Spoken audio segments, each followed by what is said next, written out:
Hey everyone, good morning and good evening. So let's start with today's session and let's see what exactly we are doing today. Let me quickly share my screen.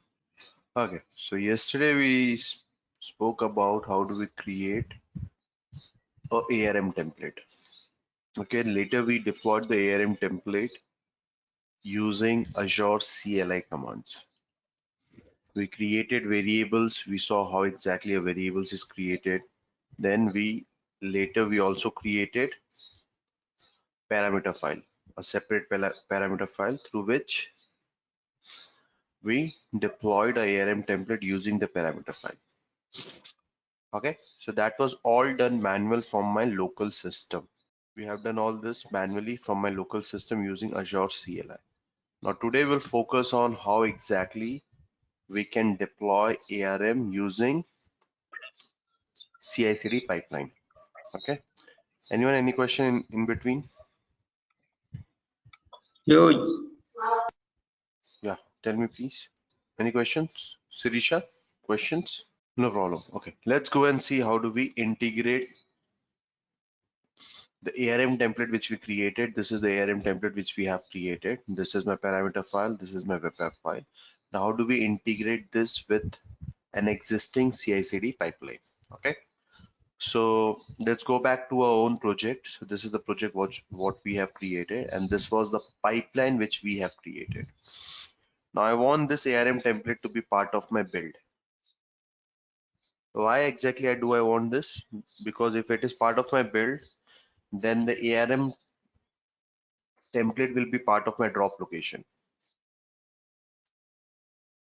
What exactly is the drop and everything, guys? So this is, I want my templates to be part of this location. Why exactly I want this over here? Once the template will be over here, I can release it. I can make the template part of my release pipeline, and when I'll deploy my application, even my template will be deployed. Okay, so that is why I want all this. Let me just disable this because automatically my pipelines are running right now. Okay, so understood what exactly we're trying to achieve. I want my ARM template to be part of my build and release pipeline so that I can create the web app first using the pipeline. Then later I can deploy my application once the web app is created automatically. Okay, for doing that, let's quickly clone this application in my local. You see how you have those on your pipeline, the release pipeline, you see how you have those signs on the top of your pipeline. I didn't have mine like that. Which one? In the On the release? release, yeah, the release pipeline. If you go on the Which diagram, one diagram? yeah, the signs, I don't know, where you have the DevSecOps app and then you have see the sign at the top, like a little, the round. Yeah. Yeah, this is a Oh, continuous deployment trigger. maybe because I didn't set mine. So if I No, set it, it's gonna, no, you might be you are editing your release. Suppose if I go and edit this part, edit release, you mhm. don't see those signs. Yeah. Oh, okay.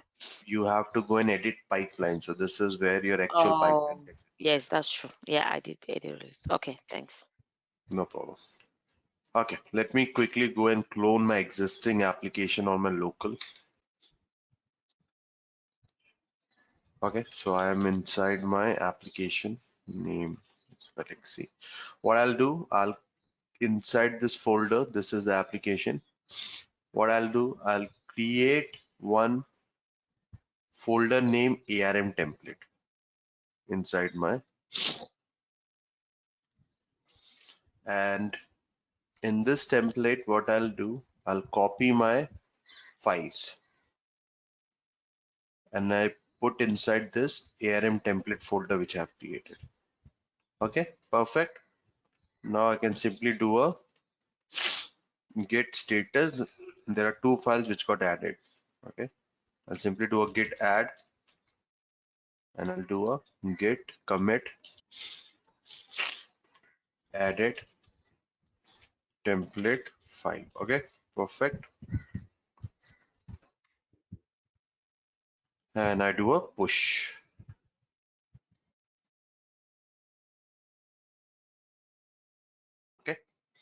Perfect. Let me go and see. My build pipeline would have triggered by now. I will have to cancel the build.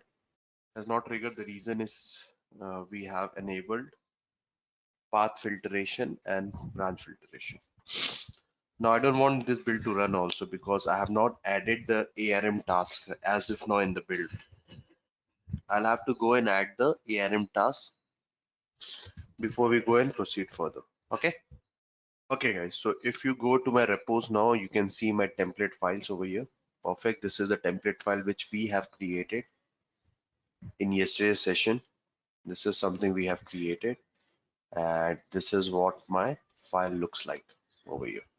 Okay, perfect. Now I'll go and add my build.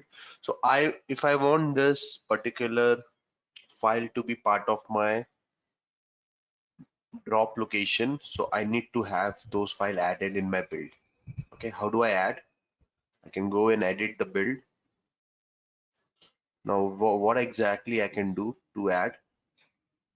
Let me add this. Okay, what exactly I can do to add? So the one thing I can do is add a copy task. So where can I add the copy task? That will be after build. So I need a task which will copy my ARM template to my drop location. What is the task required? Copying ARM template files to the drop location, correct? How do I do it? Go to copy. So this is the task which I require. Copy files from source folder to target folder. Okay, add this. Now what is my source folder? So my source folder is, this is the name, correct? ARM underscore template. Let me copy the same name, guys, so that we don't do a typo. This is the name. Just copy this name, folder name, put it over here, slash. Okay. What is the content?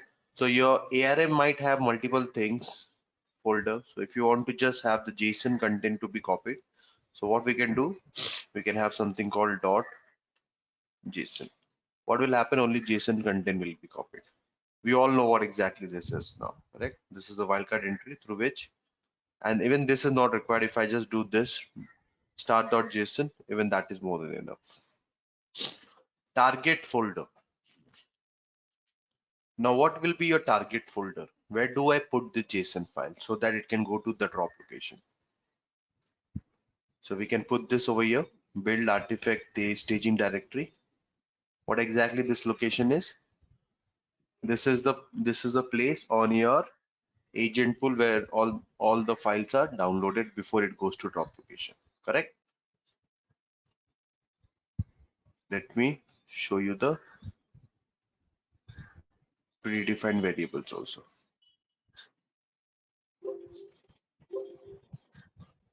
Build artifact staging directory, what exactly it is? The local path on the agent where any artifacts are copied.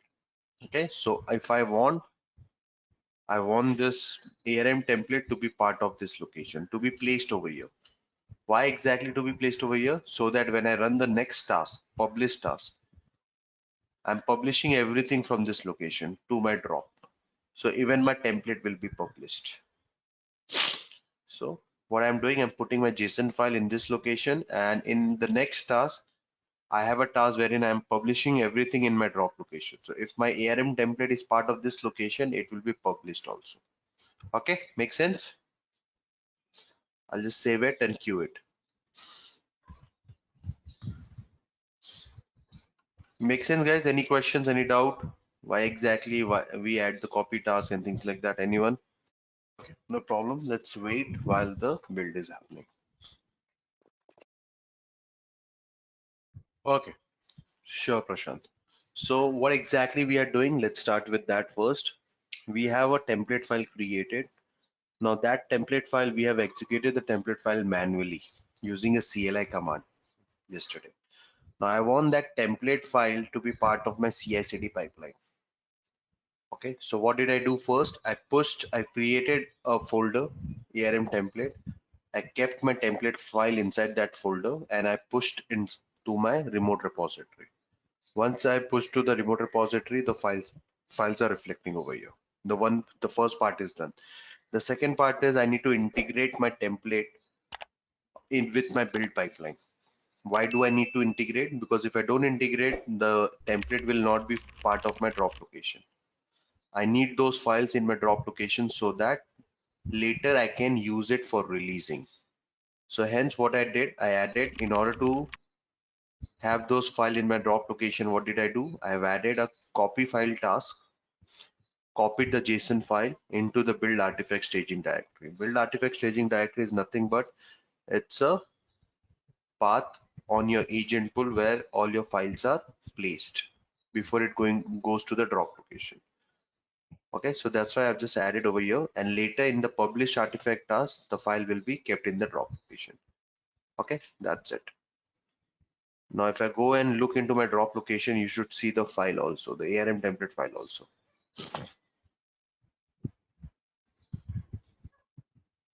Do you see at the top, we got az parameters.json, az webapp.json. This is what I was looking for. So along with your application zip file, you got your parameter.json and az webapp.json file also. Okay, so successfully we have achieved this. Now, next is how do I run the deployment? Okay, in order to do that, click on edit, go to your task.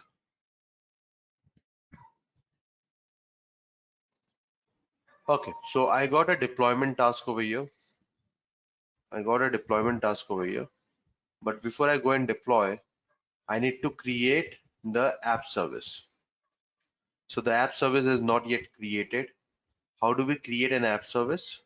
There's no app service right now. Okay, so we got a template which can do the app service creation for me. So what I'll do, I'll add a task. I'll add a task called ARM template deployment. Okay, I'll take it up. What is the resource manager connection? This is the name. Subscription, I'll have the subscription.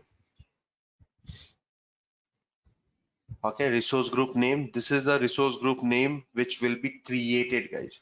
So what we were doing when we were creating the things manually, we were creating the resource group first. So that is what we can do over here. This resource group will be created over here. So Valaxy RG will be created automatically if I give the name over here. This resource group is not available right now. This will be created. Location, I'll select East US. Now this is a place wherein you can put in your template. So your first template, I'll just go to the drop. That's why I've added this in the drop location, guys. Understood why exactly I've added the things in the drop location? Because I wanted the file over here. Now this is my template file and it is asking for a parameter file also. So I'll go and add the parameter file also. Okay, done. Now based on this parameter, what is the name of a web app? Let's go and see. I'm not. What is the name of the web app getting created? So this name. So I'll just have this name copied and put it in my second location over here. That's it. Done. Done. What is the action? It's creating and updating. So it will create a resource group and post that it will create the web app using these template files. There are three deployment modes: incremental, complete, validation. Validation is basically only, it will not run anything. It will just do the validation. And once the validation is done successfully, it will exit out. So nothing will be created. It will just validate and exit out. Complete is basically it will delete everything if there's any existing resources. Okay. Using the template, if you have created any existing resources, it will delete everything first and then it will recreate. Okay. Incremental is basically if you're creating it for the very first time, it will create your resources. And next time, if you're making any changes or modification, it will just do incremental changes. Okay. What should you select always? You should always select incremental deployment mode. Validation, it's okay. Incremental deployment mode. The reason is if you do complete, if you have an existing infrastructure which is running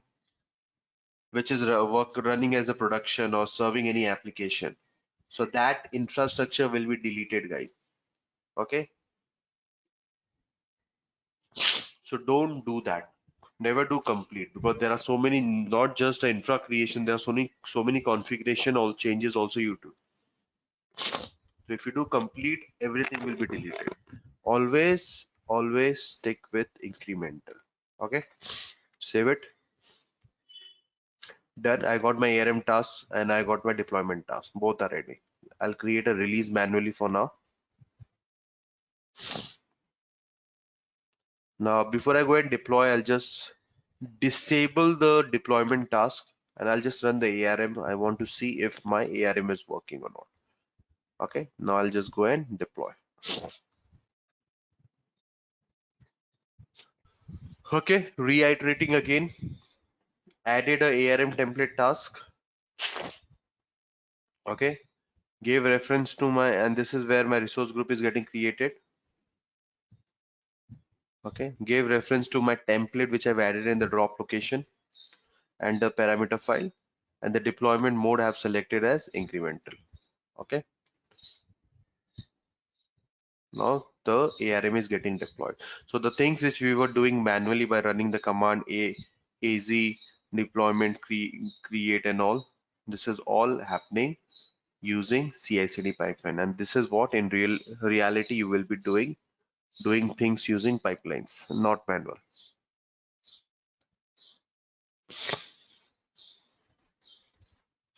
I could have showed this at the very first place, but you will not understand anything how exactly this template is getting created and things like that.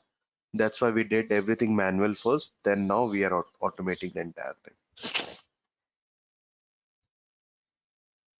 The website with a given name Valaxy dev already exists. So I think someone has already using that name. Let's go to the portal.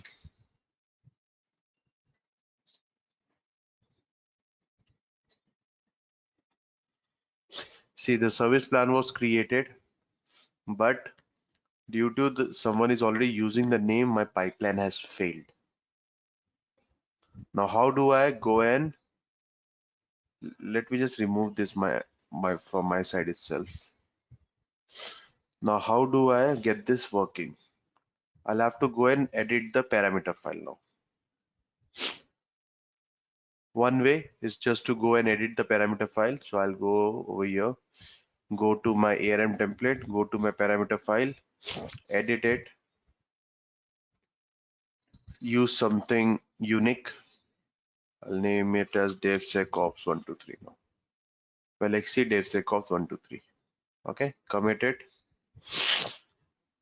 What will happen? The build will not run. The reason is there is a branch and path filtration. Now I'll just add a cop run again. What will happen? A new build will be created and the parameter files will be updated. Okay. Now in the meanwhile, the build is running. Let's wait. Understood the error, guys? Why exactly my pipeline failed? Let me show you again. Let's go back to this pipeline. Let's open this logs. Come down. At least one resource deployment operation failed. The reason is website with the given name Valaxy dev123 already exists. I think some of my student is using right now this name. That's why. Okay, no worries. We have changed it. Now the build has been completed. Now the build is completed. Let's go to the releases now. If I want, I can just rerun the same pipeline, guys. No, rerunning will not work. I'll have to create a new release altogether. Created a new release. I'll have edit the pipeline, disable it. Why exactly I'm disabling? Because I don't want the deployment to happen. I am just creating my web app right now. Later I'll deploy it. That's why I'm just disabling that particular task, and I'll start with the deployment. Just wait. Let's see if this okay done. Deploy. Hopefully it should not fail now, but if it fails, we can go and debug and see what exactly is wrong with my template file.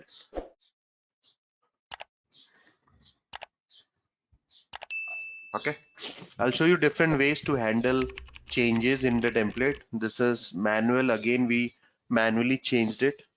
This is something we don't want. Plus, I have hard coded so many things. Now, if you go to my file, task, I have hard coded resource group name. I have hard coded the template details. Then over here, I have hard coded your app service name. This is something we don't want, because if you're hard coding, what did I say? You cannot reuse it. If you are hard coding anything, you cannot reuse the things. So in DevOps, we talk about reusability and shareability, correct? So I'll show you how we can you make use of variables and make sure nothing is hard coded. That is something we'll see next once this deployment is completed. I'll introduce pipeline variables today, and we'll see how exactly we can work with pipeline variables. Perfect. So the deployment was completed. If I go inside this, successfully deployed the template. How do we verify? Go to the portal, refresh this portal, open resource group. Do you see Valaxy DevSecOps? The template code. Using the template, the resource was created. Okay. Now, if I want to deploy my application, I can simply go and enable this task, and I can rerun the pipeline, and my application will also be deployed on this web app which we have created. I don't want to do that for now. I'll do it later. But if you want to delete everything using a pipeline, you can just go and edit this release, go back, come here. The create and update, what you see, just go and delete resource group. What it will do, it will go and delete your resource group.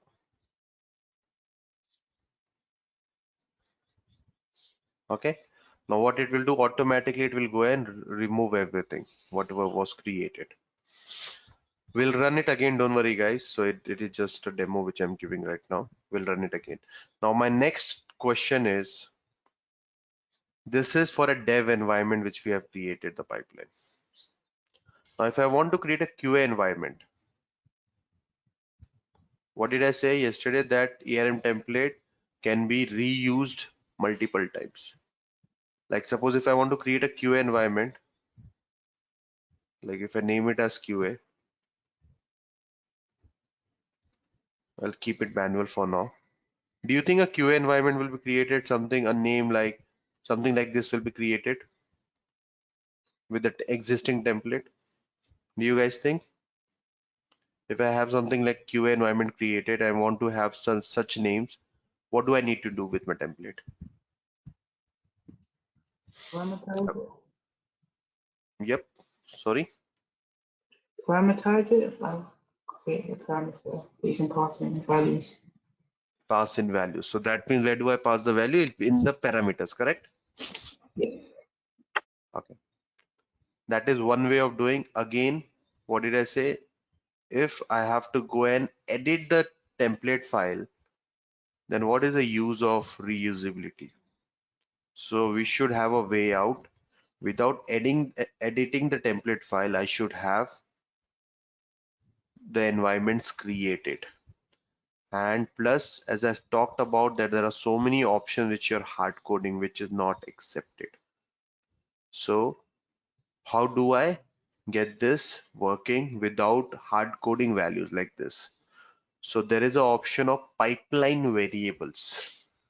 Now let me introduce you to the pipeline variable section. This is very important section, guys, because you will be using this section a lot in your CI/CD projects. So pipeline variable is basically you can define the variable over here. Like I want the resource group to be defined. Resource group. What is the name of the resource group you want to keep it? For my dev environment, I want to keep the resource group name as Valaxy-rg-dev, something like this. Okay, for my dev environment. Now there is a scope over here. There are scope like dev and releases. Releases is basically if you keep this value And if you have the scope and releases, and if you have around multiple stages in your pipeline, like you have dev, QA, stage, production, so this value will be applicable to all those stages. But if you be very specific that this value is only for dev environment, so you just select dev as your scope. Okay, if you select releases, what will happen?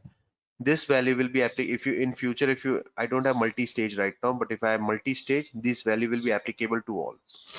By selecting dev, it is only applicable to my dev environment. Make sense? Now this is, I've created the resource group. How do I call this inside my pipeline? Go to task.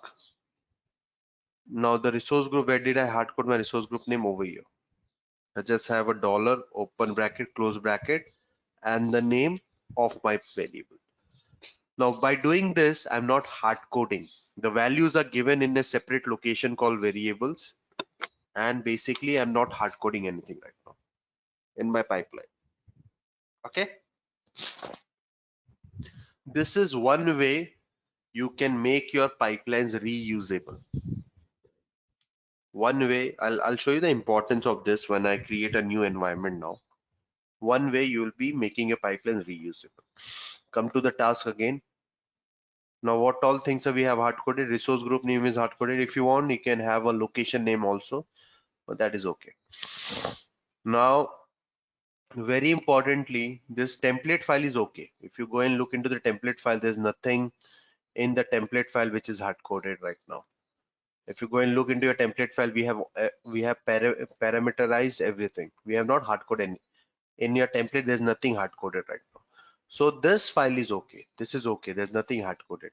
But in this file, az.parameter.json, there are parameter values which is hard coded.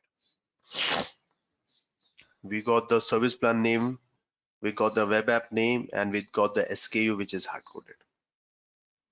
Now, each time a developer has to come and edit this value. Quick question, sir. Yep, How do you yep. know if it's hard coded? Do you see this? We are passing the value over here. It's the name we are passing over here. Oh, okay. So whenever we run this template using this name, the resource will be created, correct? Mm-hmm. Yeah. If this resource got created already once, for example, then if you rerun this template, will this template work? So answer is no, because this name is already taken. The same error will get, correct? Oh, If okay. I, so that means these are hard coded. I cannot, in short, I cannot reuse this. If I used it once, I cannot reuse this particular template for other environments. Oh, okay. I get it. Okay. Okay. So these values are hard coded. How do I change these values now? The question is, how do I change this value during the runtime? What do I mean by runtime? When I'm executing my pipeline for multiple environments, this values I want to change when the pipeline is getting executed. How do I change it? Very simple. Come to your pipeline section. Do you see there's an option called override template parameters? Mm-hmm. Over here, you can come and change the values. Now, what is the name? This is a service plan. I can come and get this name over here, service plan name, give a dash, put the service plan name over here.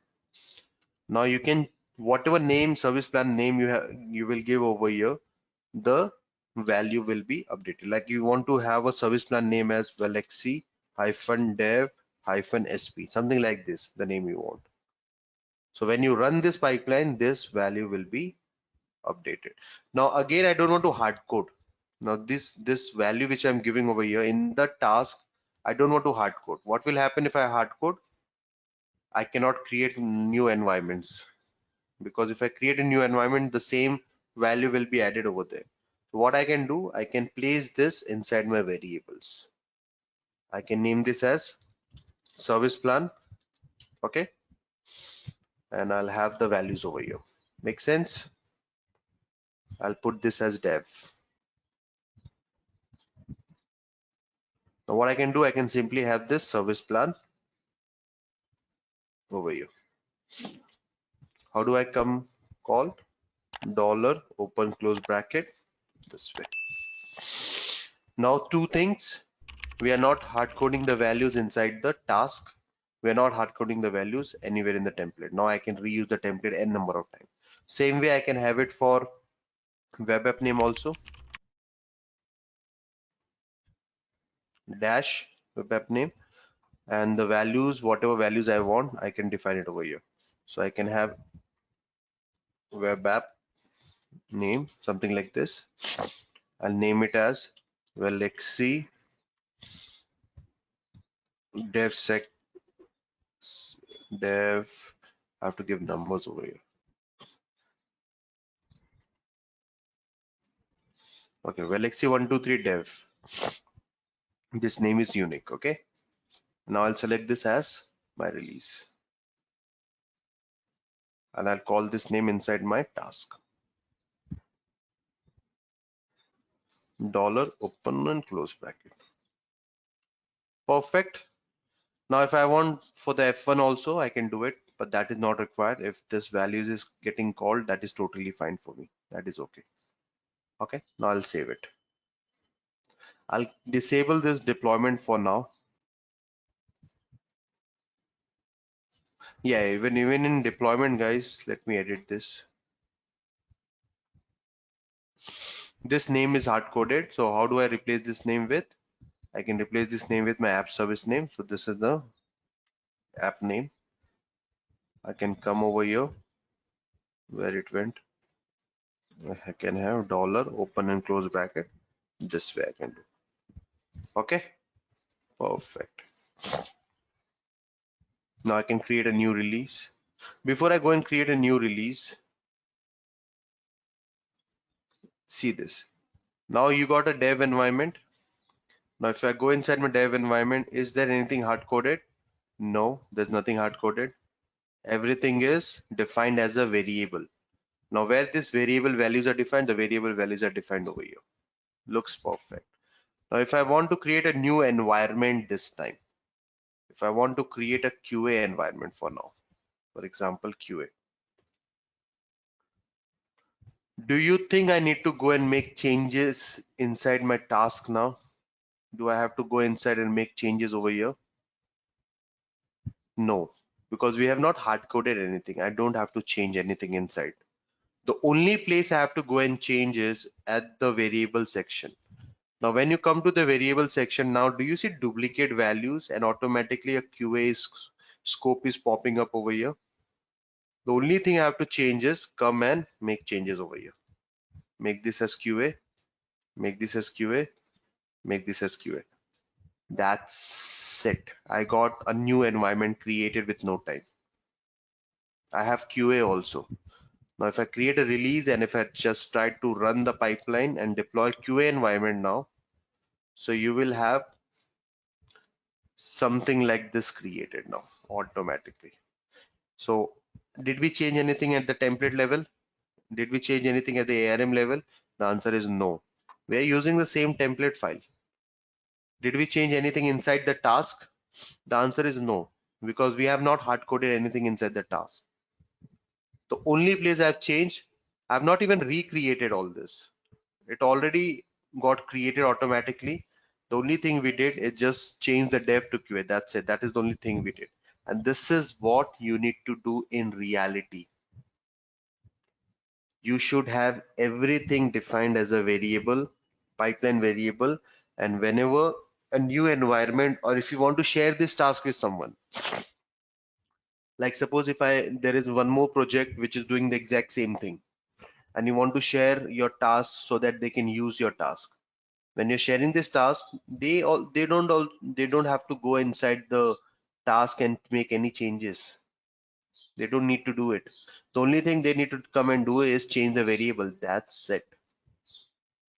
So shareability, reusability, and you're not repeating yourself anywhere now. That is the benefit of using pipeline variables. So these variables will be used when you execute the pipeline. Those values will be called the values which you have defined over here. Okay, keep that in mind. Now see this. With no effort, my task deployment is happening and my QA environment will be created within no time. Did we create QA? Did I change anything to the template file? No, the answer is no. I have not changed. In my template file, the values are something else.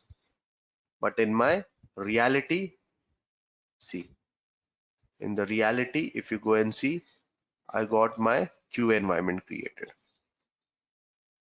Do you see QA now? Valaxy RG QA. Same way can I do create a stage environment, prod environment, for example. What do I need to do for creating a prod environment, guys? Tell me. Firstly, I go and edit the pipeline. Okay. Tell me, how do I create a prod? You add a new stage. Yeah, I can just have a clone, correct? Cloning the Okay. stage. Uh, you can keep this trigger also. What will happen to trigger when the QA is successfully deployed, the other environment will also run automatically.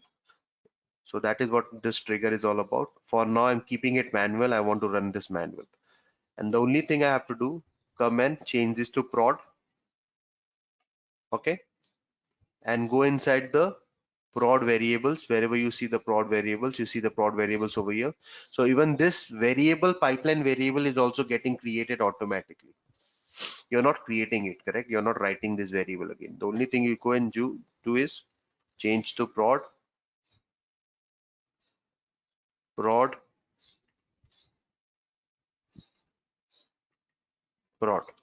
Perfect. Save it. Done. Your prod environment is ready. Same way, stage, UAT, you can create 100 environments with no time. Using the same template file, using the same task, everything same, and you can create n number of environment, whatever environments you want. Okay, now let's create a release. Do you want to run the prod also and see? Let's do it. Come and deploy the prod. This is the beauty of automation, guys, and this is what you need to achieve it at the end of the day. Now in prod, I'll go and deploy my application also, guys. We have not deployed the application yet, but yeah, if you want to deploy your application, once the web app is created, you can do that.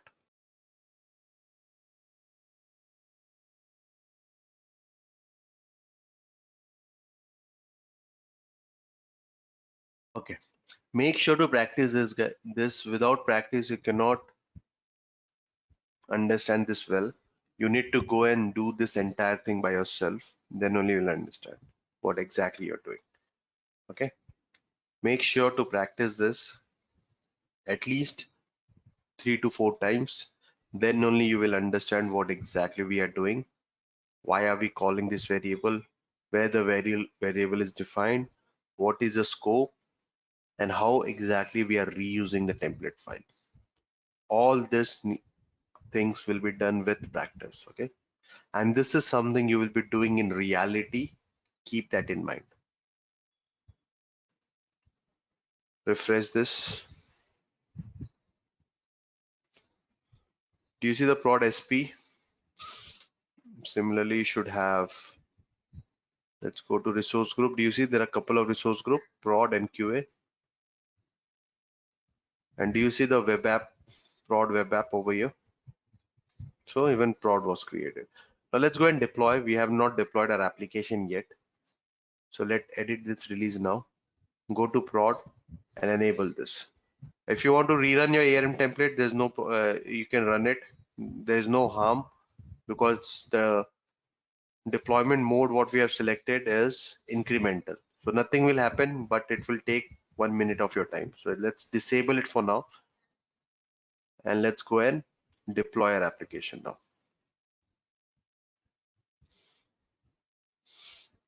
Okay, while it is running, let's see when I open this, what will happen.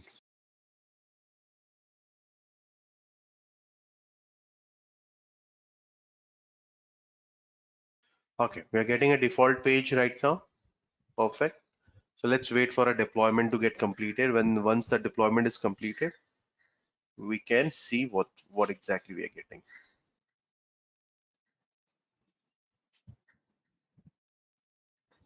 So your application is getting deployed on your web app right now.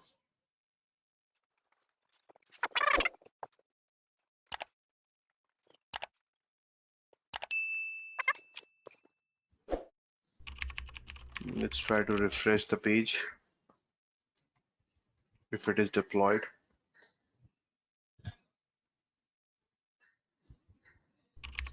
Do you see? Welcome to DevSecOps course. This was the application which we created 1 week ago. Now this application got successfully deployed on your web app using ARM template. That's it. Okay. Now if I want to deploy it in QA, even that is possible. Let me edit and delete things now. Okay guys, any question over here? Now this entire thing which we did using this classic method, in tomorrow's session we'll be doing this entire thing using what? Using YAML. Now that is the main thing you need to focus on. Classic is okay to learn. Now we need to focus on YAML also. Now I'm just deleting whatever I've created. Now the second thing is we need to focus on YAML. Okay, I'll be writing YAML script using Visual Studio Code. So we all have Visual Studio Code right now, correct? So let me introduce you guys to YAML. Okay, so that we can just start writing the build and release with YAML. Okay, give me 1 minute. Let me open the documentation. So what exactly is YAML? We'll understand from basic, guys. It's not we'll directly jump on and start writing YAML script. I know many of you guys might not have exposure to YAML, so don't worry. We'll be doing YAML from very basic. Okay, so YAML script. Before I go and introduce you YAML script, let's talk about data serialization language. Now, what exactly is data? And before I start with this new topic, anyone has any questions with the existing CI/CD pipeline? Anyone? Pipeline Yeah, variables? Yeah. yeah, this is Ken. Yeah, what you did yesterday, I mean, unfortunately, I can't share my screen right now because I think I closed it. Yeah, but the issue is that when I tried to run the template that I created yesterday, it was telling me that it is not found. Like, I'm not sure why mine was not found because I actually follow the same steps as you, even though I think I'll have to Google, but I'm not sure why. I spend a lot That, of time. Why? that's okay. It's always good practice whenever you get an error, Ken, not just for Ken, for everyone. Please share the screenshot in the group, the WhatsApp group, so that people can have a look into it. So whatever error Okay. you are getting, there are others might have faced the same issue. So take a Okay. screenshot, put it in a WhatsApp group, and if no one is replying, don't worry, I'll definitely reply, and we'll see what exactly the error is. If something not found, so there may be some resources is not created rightly, that's why it's showing not found. So try to run that, execute that again, and if you see the error again, just take the screenshot and put it in the group, and we'll see what exactly it is. Okay, All right. Sounds good. Thank you. and we can even discuss, if you're not able to fix it in the group, we can even discuss in the next call. We can take that up, and we can do a working session kind of thing. Okay, Okay. Thank you. great. And it's for everyone, guys. Don't if you're practicing and if you're stuck somewhere, don't waste your time. Take a screenshot, put it in the group. If I'm available, I'll definitely reply at the same time. But if I'm not available, I will request others who have already done the practice to at least give it a try. Okay, chalo. Anyone else? Any other questions? Okay, new YAML script. Why exactly are we learning YAML? As I said at the beginning, there are two ways you will be creating pipelines in Azure DevOps. One is through Classic, which we have already seen. The second is through YAML script. Okay, so YAML, so you will say like, why can't we just stick with Classic? Why do we need to learn YAML? So YAML is basically, if you write YAML script, it follows pipeline as a code methodology. Now, what do I mean by pipeline as a code methodology? That means whatever pipelines you create, it becomes part of your repository. It will be a source code. A source code file will be created and it becomes part of your repository. When it becomes part of your repository, what is the benefit? You can do a versioning, you can share, you can reuse, and there are n number of pipeline repository capabilities which you can use. Most importantly, your pipeline becomes part of your source code itself, and that is what we are heading towards. Now, even Microsoft tells you that whatever you do, make sure you write a YAML script for executing your pipelines. They are not promoting classic method, so we'll have to see how this YAML works. So whatever this build and release we have created, guys, this entire thing we have created over here, this build pipeline and everything what we have created over here, this is all will be recreating using YAML script. Hence, I'm saying if you're not practiced till now, make sure to go and practice all this by yourself, because when we start YAML, you will end up getting confused. Okay, so this is the same exact same thing, whatever we did running ARM, running deployment tasks, running build, all will be done using YAML. Don't worry, I'll teach you basic YAML first, the basic syntax of YAML. YAML is a very easy language, guys. It's a very simple English. By just going through the file, you'll know what exactly is happening.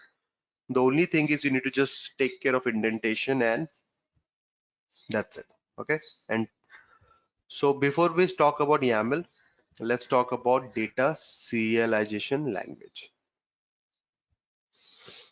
Now, data serialization is the process of converting data object present in complex data structure into a byte stream for storage, transfer, and distribution purpose on a physical device. Very typical definition. I know no one has understood anything. Okay, let me take this into a very layman term. Nowadays, on your web server, like when you go and access any website, what happens on a web server, you can fetch any sort of data. Like if you want to have uh, you're booking some railway tickets and you want to fetch those tickets online. Okay, what you do, you go to the railway ticket website, go to your login and go to your ticket section and you can see your reservations. Okay, and that reservation gets printed out in some format on in front of you. How exactly this is happening? Very typical example, you have a front end, you have a backend database. Once the ticket was generated, the ticket goes stored into the backend database, and now you're able to fetch that ticket again and again from your front end application. So what's happening typically? Our API call is happening, a get call is happening onto your database, and from the database there's an automation query which is running, and that is fetching the ticket for you, and that is getting displayed on your screen. Correct? A typical example in your day-to-day life, this is what you do. Not just for railway ticketing, any website you think of, they go to the database, fetch the data and get the data for you. Now in between you can have Redis and all, that's a different architecture. I'm just talking about a very simple architecture over here. Now how this happening? It is going to the back end and getting you the data and displaying. This is all happening with the help of data serialization language. Data serialization is basically converting data objects present in complex data structure. Complex data structure, think of it as a database, into a byte stream. So that complex data structure is getting converted into a byte stream, and this is used for storage, transfer, and distribution purpose on a physical device. So basically, serialization is when reading data from databases and transferring it across the web. Over the internet, when you want to have such data transfer done, then you need to have data serialization used. That is what data serialization means. Okay. Over the web, whatever you see nowadays, by just one click, you're fetching things from your database. That is with the help of data serialization language.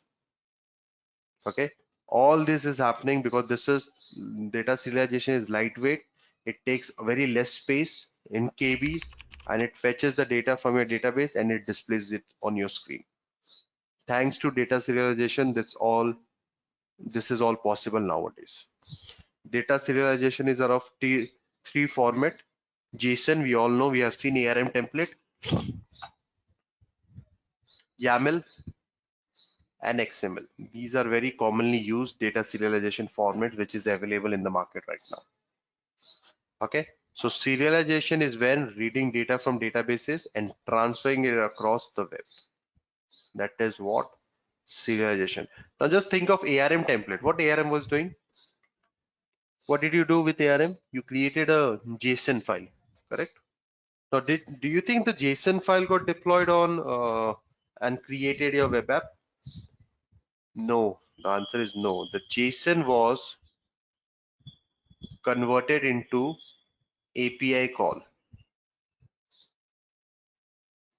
and then it was given to your resource manager to create a resource. This is how the flow is when you run your template.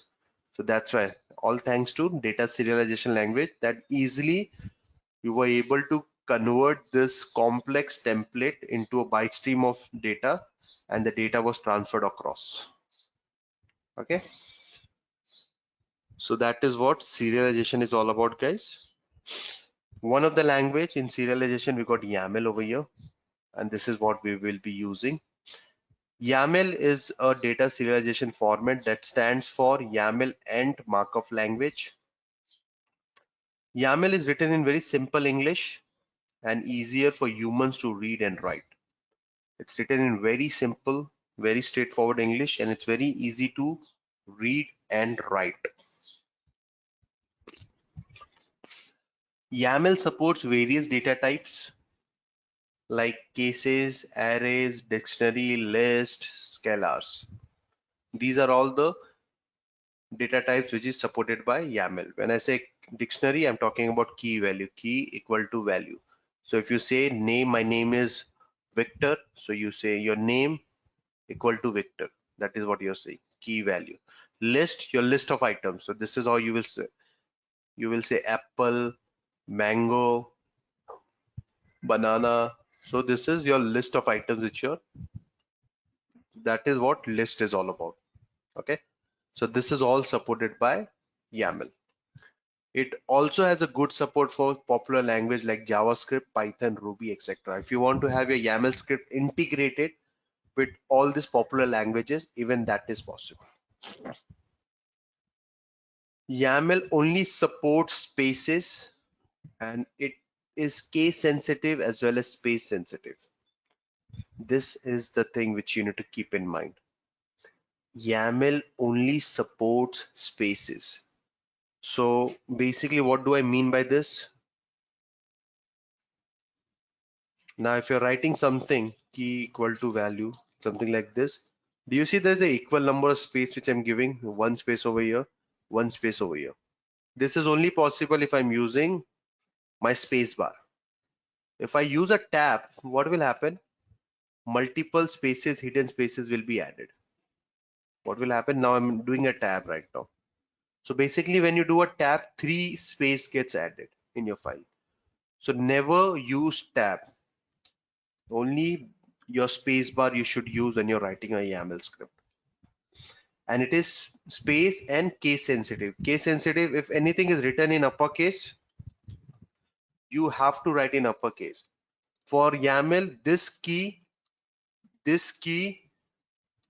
and this key, they are all 3 different values. They are all 3 different. Okay, this key, and this key, this is all 3 different. So keep that in mind. These are the small things which you need to take care in YAML. So YAML is case sensitive as well as space sensitive. Tabs are not accepted universally. Tabs, no, If you're writing YAML, forget about using tab at all. Okay.